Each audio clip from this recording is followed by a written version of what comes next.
Hello, everyone, and welcome to the Factory Must Grow episode 16. Another solo episode, but we will have some more guests soon as the summer is wrapping up and fall is coming quick. We're getting back into the regular swing of things here. And today on the cast, we'll start with another mod spotlight as usual, and we will discuss 3 Factorio Friday facts. So we've got plenty of content to chew on today, which is pretty exciting. And then there's another bit of news I have to share with you. But before we dive into the show, as always, I want to thank the show's patrons and supporters. All patrons get a special Discord color, and I've also changed it around so that birthday month shoutouts are on all tiers. So as low as $2 a month, you can get a birthday month shout out, as well as getting a special color in the Discord to, just support you for your support. So, as always, if you'd like to support me, head over to patreon.com/Krydax. So, moving on to the mod spotlight, there is a new one I want to talk about. It's very, very fresh. It's called Gridtorio, and it was made by Sover9000, and it was only uploaded to the mod portal 15 days ago, and it's already got over 1,000 downloads. And I'm just going to read the description for you, and then we'll talk a little bit more about it. But it says, you start in a single chunk with iron, coal, stone, and a market. You must sell some basic items for coins, and then use those coins to expand to other chunks. Automate trading with markets, capture ruins of enemy bases, and discover how the world changes as you venture far out. So what's really cool about this mod is it actually locks you into like one square when you start out. And I'm going to pull it up for the people watching the VOD right now. So it locks you into kind of one square. So it's called Gridtorio because it's a grid of squares and you only are in one of them. And it's kind of almost like City Skylines where you're like purchasing plots of land nearby with coins. And so you sell items that I guess you make. I don't know exactly how it works. I haven't even watched gameplay of it, but it looks like a really cool concept. So if it sounds interesting to you to kind of start in one spot and you've got some resources and you can mine them and make some things and sell them to the market and then purchase more plots of land, and then in those plots of land there's new things, right? There might be enemies in one plot of land, or there might be uranium that you hadn't had before, or there might be it sounds like there are some ruins, so you might have some items that you can grab. And I'm assuming that the plots of land get more expensive as you go further out, but there's more resources in them and such. Those are assumptions. I don't know for sure. There's not a ton of description on the mod page, not gonna lie. So it sounds pretty sweet. It is definitely something I'm interested in checking out. Right now, I'm still kind of in that spot where I'm not sure if I want to play Factorio right now because I want to save myself for Space Age and it's only 2 months away. But there's a part of me that's kind of like, maybe I should play a little mod like this just to try it out. But we'll see. I don't know if I'll try it out or not. But you definitely should go try it out. So yeah, that's our mod spotlight. It's an exciting new one. And I'd like to hear if any of you go try it out. Let me know what you think on the Discord. So we're going to move on to FFF 420. And there are 3 of them today, 420, 421, and 422. And they're all very exciting. Like 3 bangers in a row, so we've got a lot to talk about here. 420 is about fusion reactors. And as you know, there are already nuclear reactors in Factorio, and they figured, you know what, that's not good enough. That's not enough power for the late game, especially with all of the, larger bases and bigger modules that make things cost even more power. You just need a lot of power. So they figured we need a solution to this. And they settled on fusion, which I think is interesting because it's kind of the same, as a nuclear reactor conceptually. So, and I know you guys can't see who are listening on the podcast, so I'll try to describe it, but it kind of looks like a particle accelerator donut ring kind of thing with like a little spire in the middle. The overall vibe of the look is reminiscent of the beacons to me. It kind of has that industrial but high-tech at the same time look, which I do think they continue to nail. Like the art direction in Factorio is incredibly consistent, and they really do a good job of that gritty technology look rather than a smooth, sci-fi look. And I think that's really cool. And so, yeah, let's actually get into what it does. So we already know about nuclear reactors having neighbor bonuses. And because you actually need to be able to feed the fuel cells into them and extract the fuel cells out, the most neighbor bonus you can get is 3, because one of the faces needs to be accessible. Now, if you've played with Bob's adjustable inserters, you know that that can change, and you can get a diagonal inserter, but at least in normal Factorio, the most you can get is 3 neighbors. But the fusion reactor is a larger entity. It's it looks like it's 6 by 6, and what you can do is the neighbor connections are actually offset from the middle of each side. So it's a little hard to explain without seeing it, but there's essentially 2 neighbor connections on each side for a total of 8. Now, you wouldn't be able to fit 8 because the ones on the corners would overlap with each other, but there are 8 connections on each fusion reactor. And as long as you're connecting, and yeah, so if you imagine, I'll try to describe it. So if you imagine the fusion reactor, it's a 6 by 6. So imagine the north face of it, or the top face of it, and the middle of that. And to the left a little bit, there's a connection, and to the right a little bit, there's a connection. So there's 2 connections on that top face. And you could put 2 reactors that are side by side, kind of centered, where the, in between the 2 reactors is the center of the main reactor, and those would all be connected.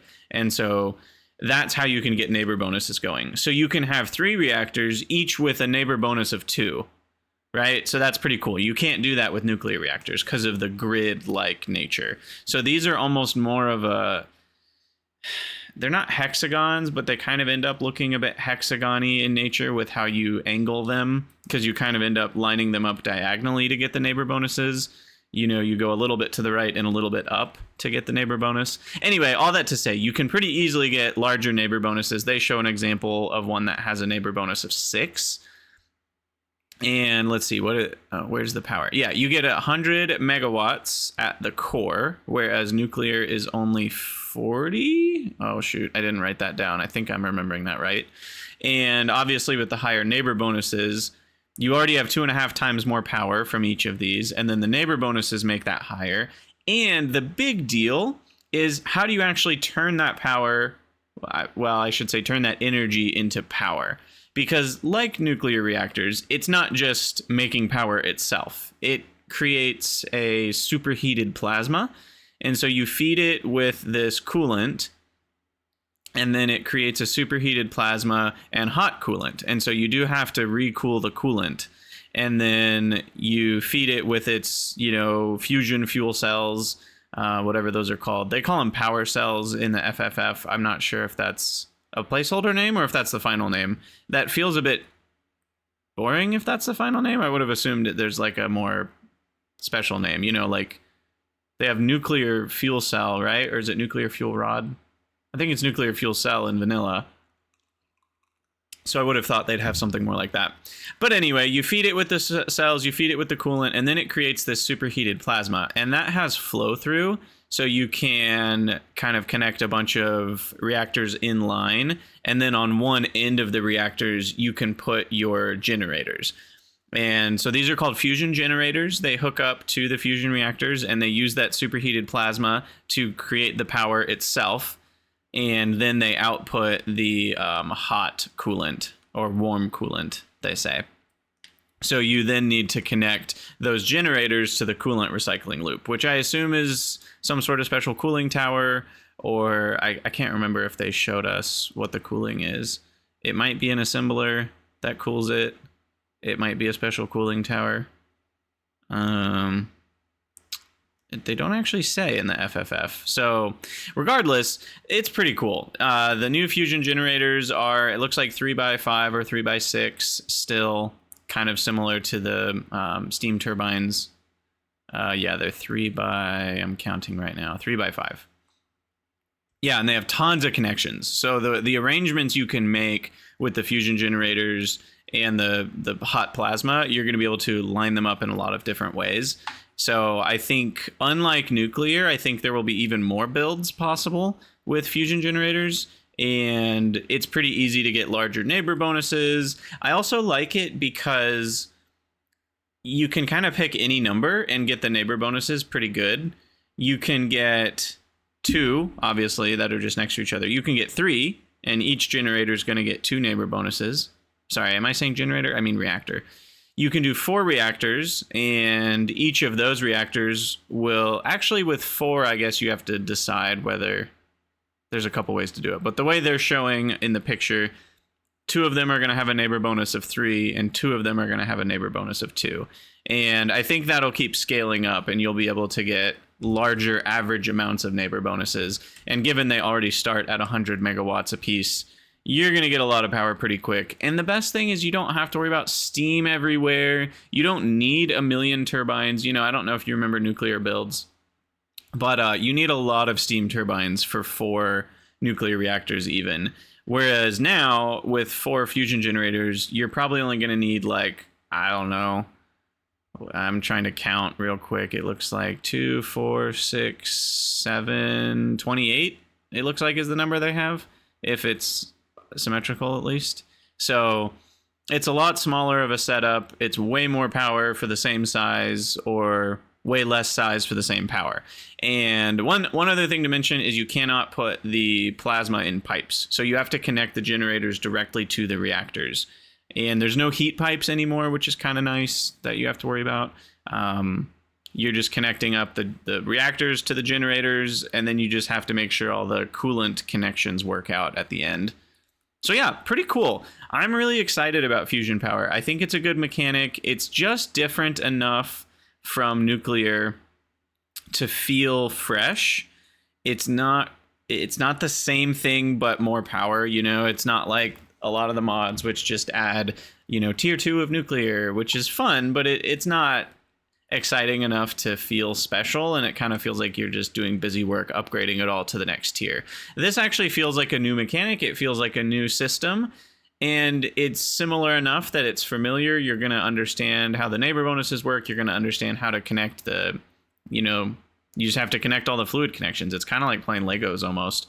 And I think there's enough connections between the reactors and the generators that it's not immediately clear to me what the optimal setup is. And it might even be a situation where there's no such thing as optimal. There will probably be some basic setups that are like the smallest and, you know, most efficient way to pack things in. I'm guessing people will figure those out, but it's not trivial, is what I'll say, to figure those out.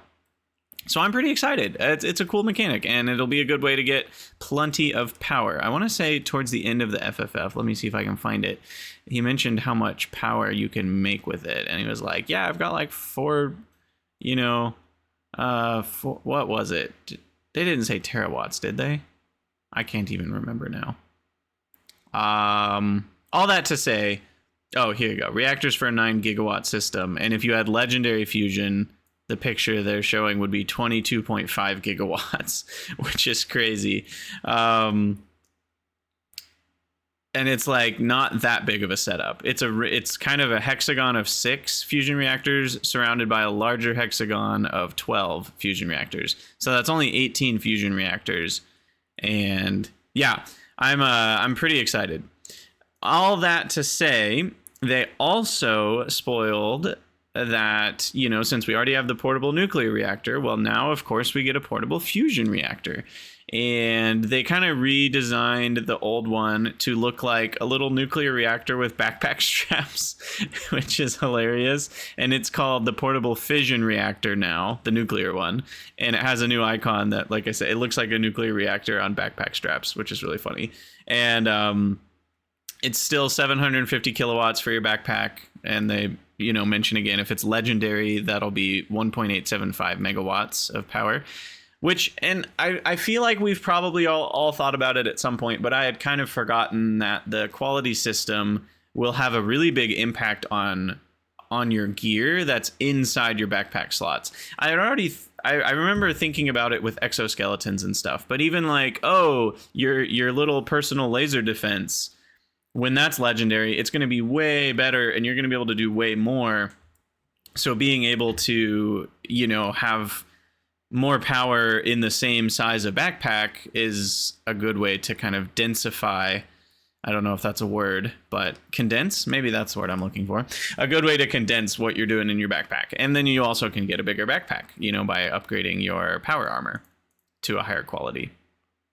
And so yeah, they changed the old model of the Mr. Whatever from Back to the Future. Now that's the fusion reactor, and that's unlocked when you unlock the fusion system. And it has 2.5 megawatts at the base level and 6.25 megawatts if legendary. So yeah, pretty cool. That's FFF 420. I highly recommend. If you haven't already, go check it out. I've tried to summarize the major points, but I skipped over a lot. It's actually a really long FFF. They talk through kind of how they did the concept art. They talk through how they were figuring out how to make the right connections for the generators, because it's not like they had a bunch of different ways they could have made the system work.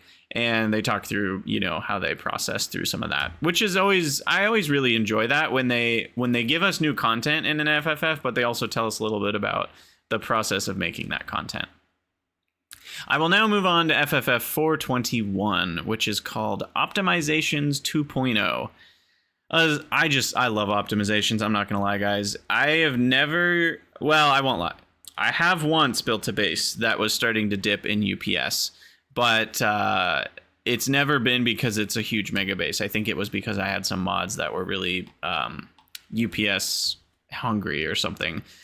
All that to say, I still love optimizations, even though I tend not to be the player who needs them, because it scares me when I'm like, oh, if I build too big, my base will slow down and then I'll feel horrible and have to quit.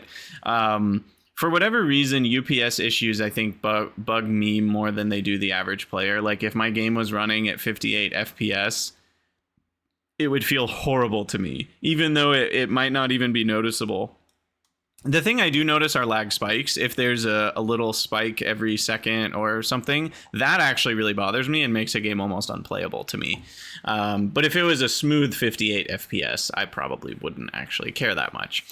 All that to say, I love that they're still doing optimizations, and it sounds like they did hit the UPS ceiling a bit more with Space Age because of how much bigger you can build, because of what legendary modules and buildings and such can do for you. You end up building much larger bases. So I do think some of these were necessary. I think some of the optimizations are maybe not necessary, but still very appreciated. So they talk about RoboPort optimization, which is funny because they've already optimized RoboPorts, but they did it even more. You know, they changed it. They changed the logic so that RoboPorts don't actually have an active state in terms of what the game needs to update, and they wait to update anything until they're actually needed. And I don't, you know, as always, I don't know exactly how it works on the back end, but essentially they just are off internally until they need to do something. And it says here, the end result just worked. The time spent on RoboPorts in our recent playtesting save file dropped from an average of 1 millisecond to 0.025 milliseconds, which is an absurd savings. Let me do the math real quick. What is that? 40 times less? Like 1/40th of the computation power? That's massive. I mean, it basically turns it to zero. You know, 0.025 milliseconds is, and this is obviously on a huge base. If it was taking 1 millisecond, it was a massive base, and 0.025 milliseconds is, you know, nothing. If you're staying at 60 FPS, you get 16.6 milliseconds to play around with. So that's whatever 16 times 40 is. It's like 1/600th of the computation power that you have. Anyway, the next thing they talk about is radars and optimizing how radars work. And if you build a bunch of radars that are overlapping, previously they were just kind of wasting that overlap space. So instead they changed it to a style where they kind of register which chunks are supposed to stay revealed. And then if, you know, a radar reveals a new chunk, then it kind of gives it a counter. So each chunk is kind of incrementing or decrementing that counter each tick. And if it's, you know, because when the radar explores a new chunk, it stays revealed for so many ticks. And so all that to say, it's some system that just makes things a lot better, and it loops through all the chunks every so often, and it works how much faster? What did they say? it improved the overall game performance by 3.6%. Given it wasn't even meant to have a measurable impact, if anything, I expected adding radar coverage to roboports would make it worse. A 3.6 overall improvement was great. Oh yeah, and the radar, now roboports have radar coverage. I forgot to mention that. That's an important an important change. And so somehow with all of these changes combined, even with making roboports capable of having a little bit of radar coverage, it actually still updates a lot faster on the radar end and on the roboport end. So as always, the optimizations are just incredible. Wooba has no end in sight to how they can optimize things. I do feel like someday we're going to be able to play Space Age on a potato. Like someone's going to do it. They're going to, get a bunch of potatoes in their garage. We've already done Doom on a potato. I'm guessing we're going to do Factorio on potatoes. Anyway, a couple other small features they mentioned. There's a lamp always on feature now. So if you want your lamps to be on during the day, because you're doing something with the colors and you didn't want to have to hook them up to the network, then you can just set them to always on. And you can also set the color without it being connected to a circuit network now. I don't remember if that was already spoiled or if that was spoiled in this one. But all that to say, now you can basically use lamps to make art, or you can use lamps to make shapes. I don't know. I'm not a big user of lamps other than to keep my base lit. I know some people like to make like little readouts that turn red, and you've got 10 lamps, and if something only has 50% full, only 5 of the lamps are on and they're yellow, and then if it's all full, they're all green. I know a lot of people like doing that, and that's really cool. I personally don't do that, so to me, lamp stuff isn't a huge deal. I mainly just make lamps so that things aren't dark when I look at map view. By the way, I'm curious, now that I'm thinking about map view, I'm curious if they have a night vision for map view, because we're going to use it so much more when going into map view for the other planets.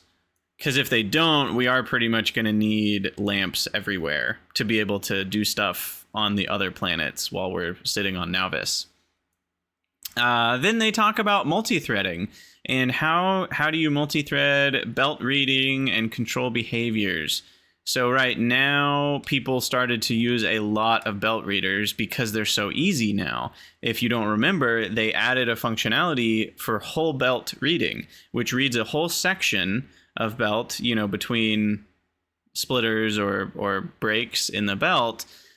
And so now people are using them all over the place because they're so easy to use, and the functionality of a whole belt reader is so much greater.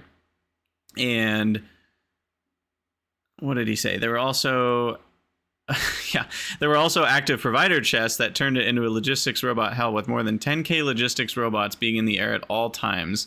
Harusa was the primary saboteur of our playtesting. So optimizing the code for logistics robots was for someone else, but belt reader and control behaviors are for me to handle. And the person writing this is Boskid. And so he said, belt reader under the hood is really simple. Every ticket has to see what items are on the belt and how many of them are in each stack on the belt to count the total.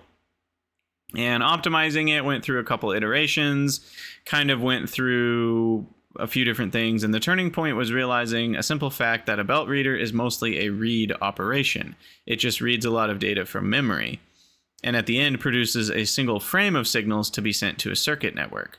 This structure means I should be able to do multi-threading on it. Multiple belt readers computed at the same time do not interfere with each other, as they only read belt contents and their output is not used by other belt readers.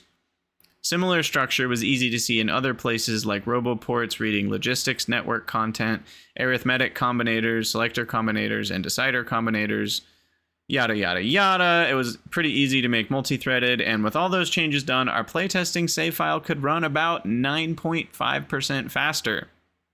A synthetic save file with 77,000 combinators interconnected with 6,000 circuit networks I was using during development was running 15 times faster.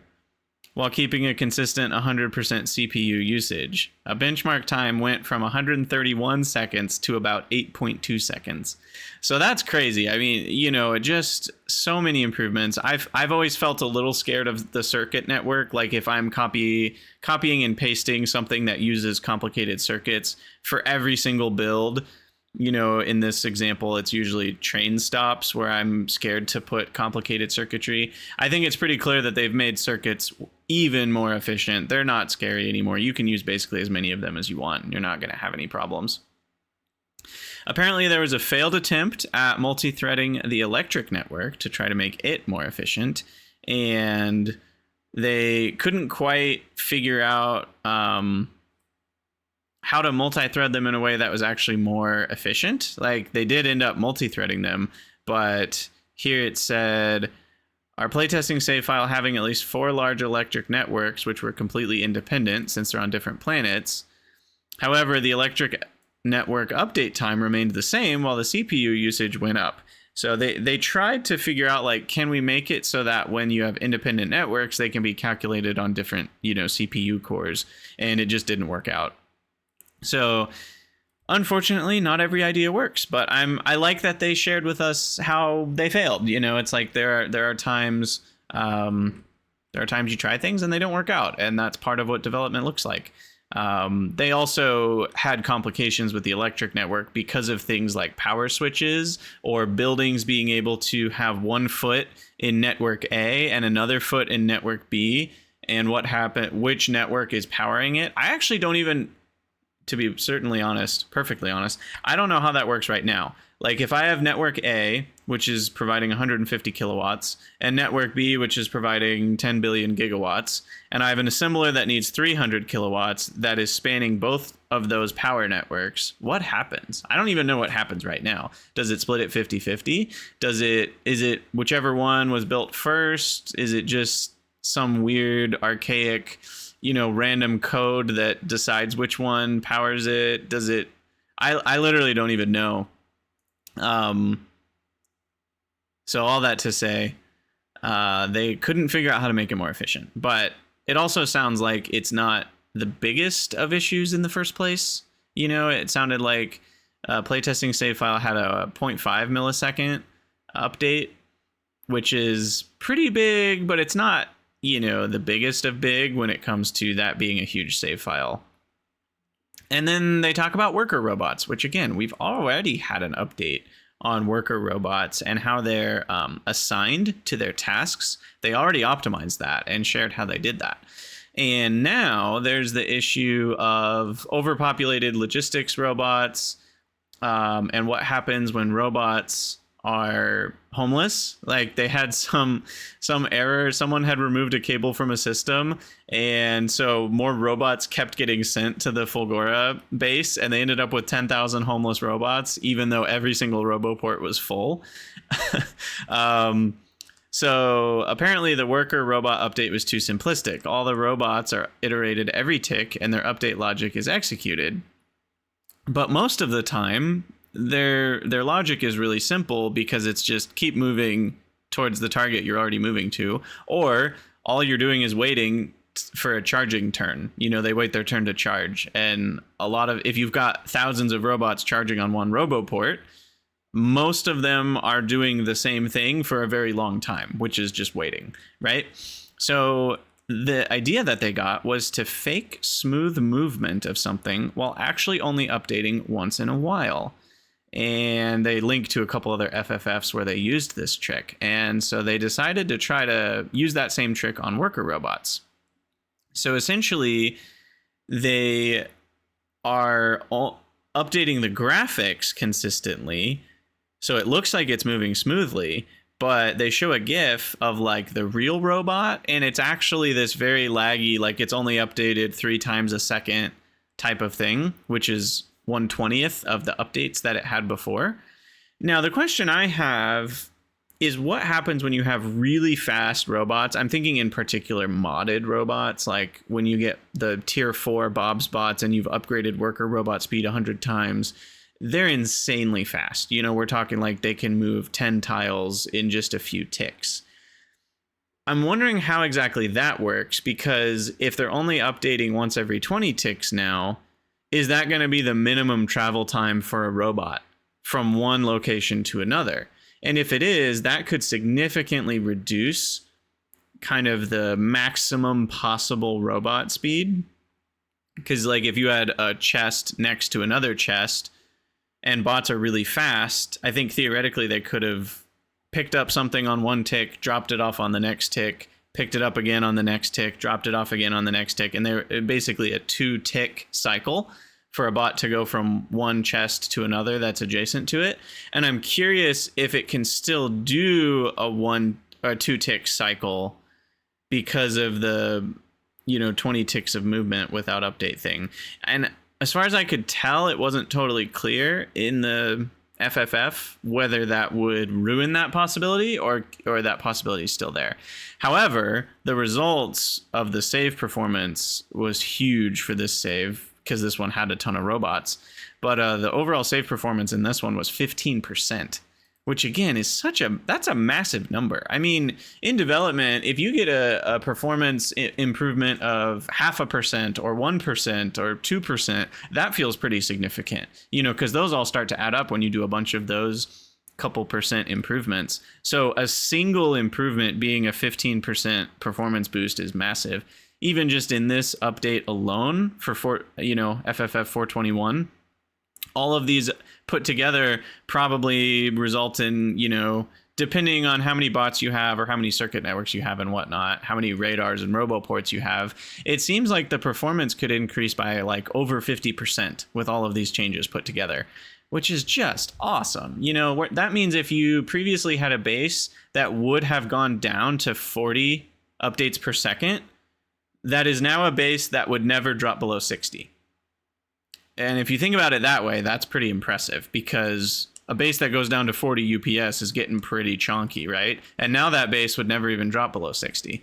So I do think it's going to be a bit more of a challenge to hit the UPS ceiling in Space Age. And I'm pretty excited about that.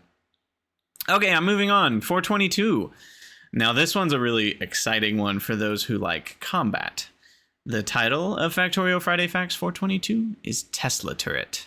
You heard me right. They are adding a lightning turret, the Tesla turret itself. It's a really cool looking thing. It's got like it looks a little bit like the beacon. It's kind of a circular base, and then it kind of has like a turret spire that comes up in the middle, and there's like electricity moving all around it, and there's a little pop-up kind of like sphere. It almost looks like a little eyeball. And then it shoots out this particle beam that has electricity all around it. And when the particle beam hits a biter, it creates a chain lightning that can jump to secondary targets 10 times, and they all take the full damage. So this thing is nuts in how much damage it does. It wipes out an entire wave of small and medium biters basically in one shot. So that's really cool. It is a much larger turret. Rather than being a 2x2 footprint, it's a 4x4 footprint. So it's the size of basically 4 turrets. And it uses a lot of power, they mention, and the passive power draw is very large. And they decided to reduce the laser turret's passive power draw. So laser turrets now are far more of they're only consuming a lot of power when they're shooting. And the Tesla turrets are a much larger kind of constant cost. So you're probably going to want just a few of them in key locations that get attacked a lot, because if you were to just build a whole wall of Tesla turrets, you'd need an absurd amount of power to power those, which I'm sure many of us will do because it sounds like fusion power is great. But it's not just free to build a wall of Tesla turrets in the sense that they're going to cost you a lot of power. And it also has another effect, which is a little bit of a stun. What it does is it stuns the biter for a few ticks and it pushes it backwards. It actually mentioned at first they only had the stun, but it didn't quite look very effective. It didn't look like it did very much. So they changed it so that it moves the biter back a little bit. It's not a ton. It's almost not noticeable, but it's just enough that it kind of makes them look like they got, taken aback by the lightning in my face. So that's pretty cool. They mention also that the higher qualities of the turret have a higher chance to get an extra fork. And so I already mentioned that it forks to 10, it bounces to 10 enemies.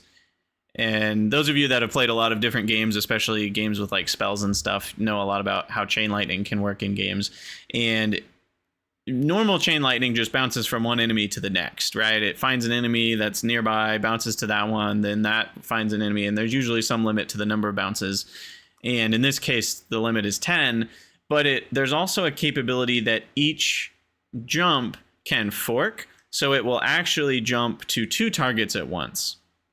And what they didn't totally say is whether those forks keep jumping themselves, or if a fork is just basically one additional hit and then that fork is dead after that hit. I'm not totally sure. I'm guessing the fork is dead after it forks. But all that to say, they say there's a base chance of 5% for a fork to happen, which would actually mean you'd hit 10 enemies plus 5 enemies, so you'd hit about 15 enemies per shot on average. Okay, no, that's not how 5% works. I'm thinking 50%. My bad. You would hit 10.5 enemies per shot, and then a legendary Tesla turret, the fork chance jumps up to 30%, so you'll see a lot more forks. I guess that would be an average of about 3 forks per shot. And I'm guessing, like I said, I think those forks then don't keep jumping, but it'd be pretty cool if they did. Anyway, they also added a personal lightning gun or Tesla gun. So you have your own personal version, and it also does the stunning thing. So it's a bit more of a crowd control weapon, and it can jump more times and a higher forking chance is what they say. So it looks like a pretty good weapon to make sure they don't eat your face off when they're chasing you. Because it doesn't do as much damage as just shooting them with rockets, but the extra bounces make it so that it's kind of stunning and pushing back a lot of enemies at the same time. All that to say, Tesla turrets are pretty sweet. Go check out the FFF to see the art. They kind of talk through their different iterations of the art. At first, it looked a little bit too much like the beacons, and so they changed it to feel a bit more like the laser turret, kind of almost mixed with a beacon. And I still feel personally like it looks a bit too much like a beacon. I think the round base, it's a perfectly circular base. I don't know if I love that. I kind of wish the base was maybe even like octagonal or something, because I think the circularness makes it look very beacon-esque. Yeah. Anyway, that's only half the FFF. Maybe not even half. The other half, they get into some very intricate detail on the graphics of the beam and the electricity, and how did they make the little lightning, shoot-offs that look cool, and how did they make it so that they don't look repetitive, and how did they make it so that they look directional and not just kind of like you can't tell which way the lightning's going and all that. It's a really cool read. I think trying to describe it in a podcast would be pretty boring for most of you, and also hard to describe because the GIFs help you understand what's going on quite a bit. So I suggest if you're interested in the graphics stuff, go give it a read. It's pretty cool, and they do a good job of describing kind of how they did each step. So yeah, that's all the FFFs.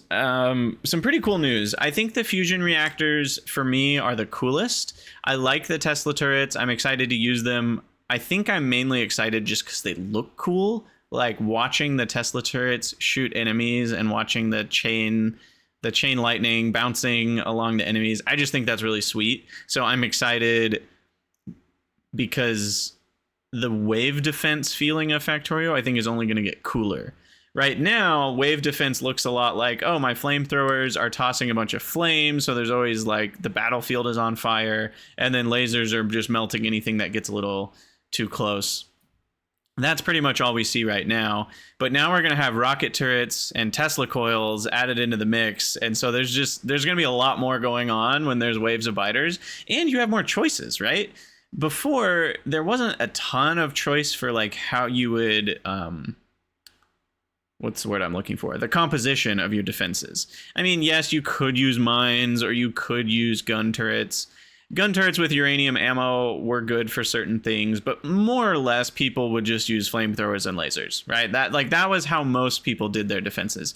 And I think now with the addition of rocket turrets and Tesla turrets, there's a little bit more of a sense of I can do this different ways and they could all work pretty well, rather than feeling like, I mean, I could do it this other way, but I kind of just need to do flamethrowers and lasers. Now it does feel like, oh, I could use a bunch of Tesla turrets and not use flamethrowers at all, because the Tesla turrets are going to be good at crowd control. Or I could use rocket turrets to deal with the smaller masses of enemies, and then I can use gun turrets with legendary, uranium ammo to kill the high priority enemies. Because remember, we have target priority now. So we can tell our gun turrets with legendary uranium ammo to only shoot big biters and higher. And then they won't waste their time shooting the little biters. And that will make them much more efficient at wearing down the big targets. So there's a lot more options now for how we defend our bases. And I think that's cool, because then it will feel a bit more like my play style is different than your play style, and we both found a way that works. So I like that. I think that's pretty cool. And what else? Oh yeah, no, someone on Twitch just there's a graphic, and the forks do look like they jump. They show a graphic at the end of the FFF. It's hard to watch. I almost need to slow down the GIF, but it does look like when it forks, the forked bolt also does its own jumping. So that is different than what I imagined it would be. That's really cool. Yeah, I just saw a fork jump like twice. Or at least once. It's kind of hard because they only fork if there's enemies nearby, and in the GIF, sometimes there's not enough enemies for that to happen. So it's hard to tell exactly what the mechanics are under the hood, but it does look like the forks can jump. Sweet. Oh, that's really cool. Okay, well, those are all the FFFs for today. I'm, as always, just massively excited for Space Age. I can't believe that there's still more. Like, how many weeks? We have 70 days or whatever, so there's still like 10 or 11 or 12 more FFFs. So there's still even more content. I mean, we already know there's going to be new enemies. We already know there's a whole nother planet they haven't spoiled. So those are some things we know they haven't spoiled. But there's probably a lot of little things that they've teased that they'll spoil that they haven't spoiled yet. But at least on the top of my mind, most of it is the enemies and the 5th planet. And that's really only 2 or 3, maybe 4, depending on how they do the enemies, FFFs. It's just crazy to me how much we've already gotten. And I just continue to say, Space Age is bigger than an expansion. It's bigger than a sequel. Like, the stuff they're adding is way bigger than Vanilla Factorio is altogether. It's more than a new game. It's an amazing experience. So I cannot wait for Space Age. I know most of you feel the same way. Yeah, that's all I got for today's FFFs. I do have one other little topic I want to touch on, and then we'll wrap up the podcast. So I'll start by saying this podcast is semi-separate from my content creation as Krydax. Most of you probably know both, right? A lot of you listen to this podcast because you know me from my Factorio videos or Twitch streaming or whatnot, and a lot of you are on the Discord. This podcast shares the Discord and the Patreon, with my other content creation. It's not like I have a separate Discord or a separate channel on the I do have a separate channel in the Discord to talk about the podcast, but I don't have a separate Discord, and I don't have a separate Patreon. And so a lot of you are kind of in both worlds. And for those of you that are, there's a pretty exciting announcement for me that I am moving to full-time content creation. I'm making the push to actually kind of turn it into my quote unquote real job. And that's what I'm going to be doing with my time. And I'm really excited about that. It's going to look like a lot more streams and a lot more consistent streams and more YouTube content that's released that's separate from what I recorded in the streams. So if I have a Factorio series that's going to YouTube, it won't be from me streaming Factorio. My streams will be something else. So there's going to be a lot more total content going to the various channels. And if you're interested in that, you can head over to the YouTube or the Twitch or the YouTube live, because I'll be, streaming to both. And I also would ask, if you are interested in supporting that you would consider supporting on Patreon, because obviously in a push to full-time content creation, I'm looking to be able to make enough of a living off that so that it works. I don't have any expectations that any of you support me financially. You are the one who knows what to do with your money, and you need to decide what is worth your money. And so I trust you guys to make the right decisions with your money, but I do ask you to consider supporting on Patreon. The bottom tier is only $2, and that's quite a few months before that even adds up to one burrito's worth of of money. So, you know, if I'm worth one burrito every few months to you, with all the content, you know, that I push out, then consider it. I'm not saying you need to feel like you need to do it. If you just don't want to, or you don't, you know, it, to some level, I also feel the sense of, there's so many content creators I watch. If I were to support all of them on Patreon at $2 a month, that would be way more money than I can spend. So don't feel any pressure, but do consider it. And with that, I think I'm going to wrap up episode 16 of The Factory Must Grow. We've got some exciting guests lined up. I'm not sure exactly when each guest is airing yet, so I don't want to spoil it too soon. The next podcast will be on... I'm looking at my calendar here, August 18th. Remember, we've switched now to the first and third Sunday of the month. That's going to continue. The reason this one's on Saturday is because of Gen Con. I'm going to Gen Con tomorrow, so I'm pretty excited about that. And as always, if you have any ideas for topics, ideas for guests, please head over to the Krydania Discord and let me know there if you'd like to just chat with me. Discord's a great place for that. I'll put links to all those in the description. As always, thank you guys for listening. We'll see you in 2 weeks. And always remember, the factory must grow.